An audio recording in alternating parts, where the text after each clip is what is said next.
Good morning everyone. 2025 সালের 23শে September আজকে আমরা হাজব্যান্ড ওয়াইফ দুইজনে বেরিয়ে পড়লাম ফেমাস কল্যাণী ITI মোড়ের 2025 সালের দুর্গাপূজা দেখতে।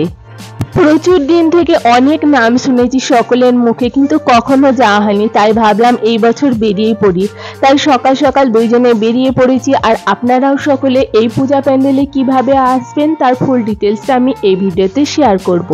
যে সমস্ত মানুষ প্রথমবার যাচ্ছেন আর মুর্শিদাবাদ থেকে শিয়ালদাগামী যে লোকাল ট্রেন কিংবা প্যাসেঞ্জার ট্রেনে উঠে পড়লে নামতে হবে কল্যাণী স্টেশনে, আর সেখানে নেমে ওভারব্রিজে হয়ে নেমে আসতে হবে এই যে বাম সাইডের রাস্তায়।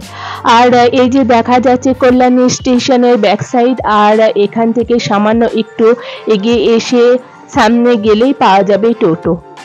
যদিও বছরের অন্যান্য সময় এই টোটো ভাড়া 15 টাকা নেয়, কিন্তু এখন পুজোর সময় তাই এনারা 5 টাকা ভাড়া বেশি নিচ্ছেন। আপনি যদি টোটোতে চেপে বলেন যে ITI মোড় দুর্গাপূজা প্যান্ডেলে যাব, তো আপনাকে একদম নামিয়ে দেবে পূজা প্যান্ডেলে, আর ভাড়া নেবে মাত্র 20 টাকা। যে সমস্ত মানুষ শিয়ালদা থেকে আসবেন তাদেরকে নামতে হবে ঘোষপাড়া স্টেশনে, আর ঘোষপাড়া স্টেশন থেকে সামান্য এগিয়ে আসলে সামনে পড়বে ITI মোড়ের এই দুর্গাপূজা প্যান্ডেল। 8:26 লালগোলা শিয়ালদা প্যাসেঞ্জারে আমরা উঠেছিলাম, আর এই মুহূর্তে এসে পৌঁছে গেছি ITI মোড়ের এই কল্যাণী দুর্গাপূজা প্যান্ডেলে। আর এখন বাজে 11:40। যদিও রবিবার মহালয়ার দিন এই পূজা প্যান্ডেলটি উদ্বোধন হয়েছে, অনেক ইউটিউবার পোস্ট করেছিলেন যে ওই দিন থেকেই সর্বসাধারণের জন্য খুলে দেওয়া হবে, কিন্তু এই মুহূর্তে এখানে এসে দেখছি যে পুজো প্যান্ডেল এখনো ওপেনিং হয়নি। এই মুহূর্তে আপনাদের চোখের সামনে নিয়ে চলে এসেছি 2025 সালে কল্যাণী ITI মোড়ের লুমিনাস ক্লাবের মায়ানমার সিং গুই পেগোডা থিমের উপর তৈরি করেছেন এক বিশাল পূজা প্যান্ডেল। এই পূজা প্যান্ডেল কখন ওপেনিং করা হবে সেটা আমাদের মোটেও জানা ছিল না, তো এই সম্পর্কে খোঁজ খবর নিতে গিয়ে আমরা এই কমিটির প্রধানদের সাথে দেখা করি এবং ওনাদের সাথে কথা বলি। তো ওনারা বলেন যে এই পূজা প্যান্ডেলের পুরো দায়িত্বটাই এখন সরকারের হাতে আছে, ওনারা হ্যান্ড ওভার করবেন বিকেল 5টায়, আর আমরা তখনই দর্শকদের জন্য এই পূজা প্যান্ডেল খুলে দেব।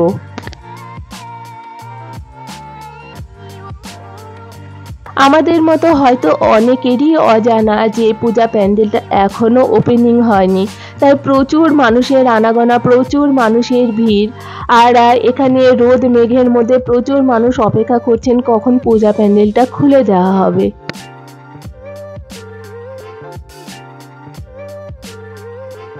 অনেক বড় একটা এলাকা নিয়ে এত সুন্দর মায়ানমারের এই পূজা প্যান্ডেলটা তৈরি করা হয়েছে, তো পুরোটাই আপনাদের চোখের সামনে আছে সাদা শুভ্র এত সুন্দর একটা পূজা প্যান্ডেল, যেটা দেখলেই মন ভরে যায়। আর যে সমস্ত বয়স্ক মানুষ বা বাচ্চারা বা সর্বসাধারণের জন্য এখানে বসারও ব্যবস্থা আছে, মাথার উপরে আছে ফ্যান, আর এখানে বসার জন্য সোফা কিংবা এখানে নিচেও বসতে পারেন তারও ব্যবস্থা করা আছে। আর এর পাশে ছোট্ট করে একটা অফিস রুমেরও ব্যবস্থা করা আছে। তার থেকে একটু এগিয়ে গেলে জলেরও ব্যবস্থা আছে, তো সেই রকম কোনো অসুবিধা নেই। কেউ যদি অনেক আগে আসেন বা অসুস্থ হন বা কোনো কারণে যদি বসতে ইচ্ছে করে, তো সকলেরই সব কিছুর জন্য এখানে সুন্দরভাবে ব্যবস্থা করা আছে। আমরা যে মুহূর্তে বাড়ি থেকে বেরিয়েছিলাম তখন ছিল প্রচণ্ড রোদ, কিন্তু স্টেশনে আসার পরে অ্যানাউন্সমেন্ট করছে যে কল্যাণীর সাইড থেকে কোনো ট্রেন চলবে না, কারণ ওইদিকে প্রচণ্ড পরিমাণে বৃষ্টি হচ্ছে। যাই হোক, আমরা এতক্ষণ এসেছি, এর মধ্যে সেরকম বৃষ্টি হয়নি। এখন বাজে প্রায় 5টা, আর এখন খুব অন্ধকার করে মেঘ এসেছে।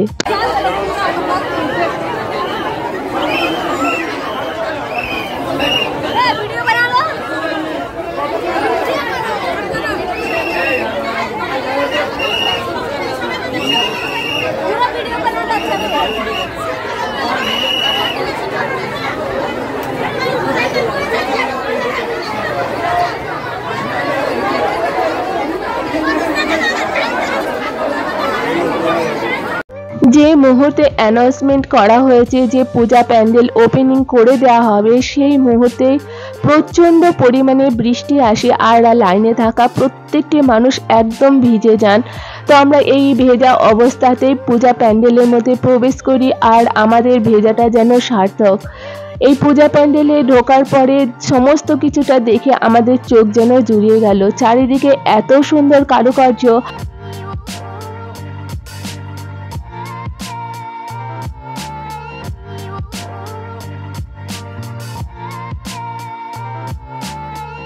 চারিদিকে এত সূক্ষ্ম সূক্ষ্ম কাঠ দিয়ে কাজ করা আছে, যেখানে আইসক্রিমের চামচ, অন্যান্য ছোট্ট ছোট্ট কাঠের যে সমস্ত জিনিসগুলো হয়, সেই সমস্ত জিনিস দিয়ে পুজো প্যান্ডেলটা চারিদিকে খুব সুন্দরভাবে ডেকোরেশন করা।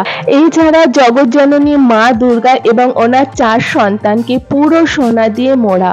এই জন্য এখানে এত সিকিউরিটির ব্যবস্থা করা হয়েছে। আর এই পাশে এত সুন্দরভাবে সূক্ষ্ম সূক্ষ্মভাবে কারুকার্য করা যে কোনো দিক থেকেই চোখ ফেরানো যাচ্ছে না।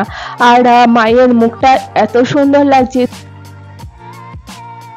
আমরা যে সকাল 11:30 থেকে বিকেল 5টা পর্যন্ত বসেছিলাম, সেটা যেন আমাদের কাছে পুরোপুরি সার্থক হলো, কারণ আমরা পুরো বৃষ্টিতে ভিজে এত সুন্দরভাবে মায়ের দর্শন করতে পারবো ভাবতেই পারিনি। যাই হোক, দেখে মনটা খুব শান্তি আসলো। তো আপনারা যে সমস্ত মানুষ হয়তো বাড়িতে বসে আসতে পারছেন না, তাদের জন্য আমার এই ভিডিওটা উপস্থাপন করা।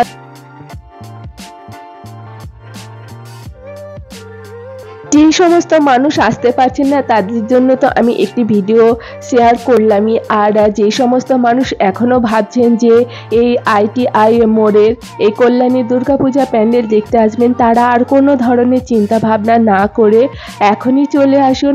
2025 সালের 23শে সেপ্টেম্বর মঙ্গলবার বিকেল 5টার সময় এটা পুরোপুরি সর্বসাধারণের জন্য খুলে দেওয়া হয়েছে। আর আমার কাছে একটাই প্রশ্ন, যে সমস্ত ইউটিউবার রবিবার মহালয়ার দিন এই পূজা প্যান্ডেলটা সর্বসাধারণের জন্য খুলে দেওয়া হয়েছে, এটা বলা ভুল হয়েছে, কারণ এই জন্য কিছু কিছু মানুষের ভীষণভাবে হয়রানি হয়েছে। তো আপনারা পুরোপুরি সম্পূর্ণ তথ্য জেনে তারপরে আপনারা এই সমস্ত ভিডিওতে বলবেন, না হলে সাধারণ মানুষের অনেক ধরনের অসুবিধা হয়ে যায়। আজকে যখন আমি এই ভিডিওটা এডিটিং করতে বসি, তখন আমার গায়ে ভীষণ জ্বর আর ঠান্ডা লেগে গেছে কালকে বৃষ্টিতে ভিজে। তো আমার এই 2025 সালে কল্যাণী ITI মোড়ের দুর্গাপূজা প্যান্ডেলটি আপনাদের সকলের কেমন লাগলো সেটি আপনাদের মূল্যবান কমেন্টের মাধ্যমে জানাবেন। আর ভিডিওটি যদি ভালো লাগে একটি লাইক আর সাবস্ক্রাইব করে পাশে থাকবেন। এছাড়া কল্যাণী, নদিয়ার আর কোন কোন ঠাকুর দেখেছি তার ভিডিও নিয়ে আসছি খুব তাড়াতাড়ি। সঙ্গে থাকবেন, ভালো থাকবেন, নমস্কার।